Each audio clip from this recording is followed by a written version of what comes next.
गुरु गोविंद सिंह जी महाराज और से पहले सारे जितने भी गुरु थे वो सब वैदिक धर्म के बच्चे थे। गुरु गोविंद सिंह जी महाराज स्वयं भी वैदिक धर्म के बच्चे थे। गुरु गोविंद सिंह जी महाराज ने विचित्र नाटक एक पुस्तक लिखी है। उसके अंदर उन्होंने 10 के दसों गुरु सिख गुरुओं के उन्होंने वंशावली बताई है और उनमें से बताया है कि ये हम सारे के सारे जो 10 गुरु हैं ये गुरु गोविंद सिंह जी के स्वयं के मुख से निकली हुई बात आपको बता रहा हूँ। वो 10 में से 10 जो सिखों के गुरु हैं वो भगवान श्री राम के सीधे-सीधे वंशज हैं। 5 गुरु जो हैं वो राम के पहले बेटे लव के वंशज हैं और 5 जो गुरु हैं वो राम के दूसरे बेटे कुश के वंशज हैं।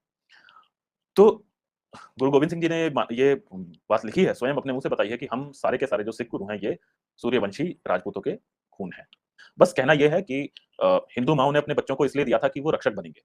इसलिए नहीं दिया था कि वो अलग से अपने आप को कोई अलग संप्रदाय समझ के या अलग कोई अपनी अवस्था बना के, अपने आप को धर्म से काट के और ये समझ लेंगे कि नहीं हमारा तो इस वैदिक धर्म से कुछ लेना-देना नहीं है, सनातन धर्म हमारा तो नहीं है।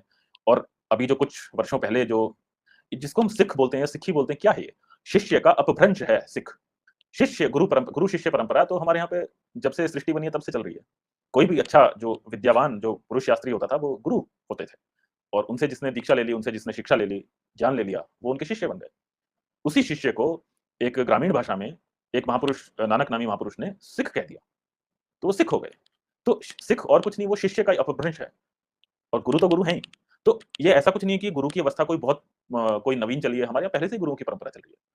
तो शिष्य को सिख बनाया। तो बेसिकली मैं भी अपने आप को एक सिख समझता हूँ क्योंकि अ, मैं भी गुरुओं का शिष्य हूँ।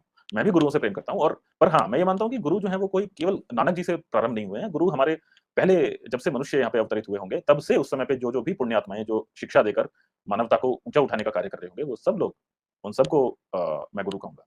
तो इसलिए कुछ-कुछ जो मार्ग भटके हुए हैं, अपने आप को सनातन धर्म से अलग समझने लगे हैं, उनको निमंत्रण है वापस अपने सनातन धर्म के चिन्हों को धारण करने का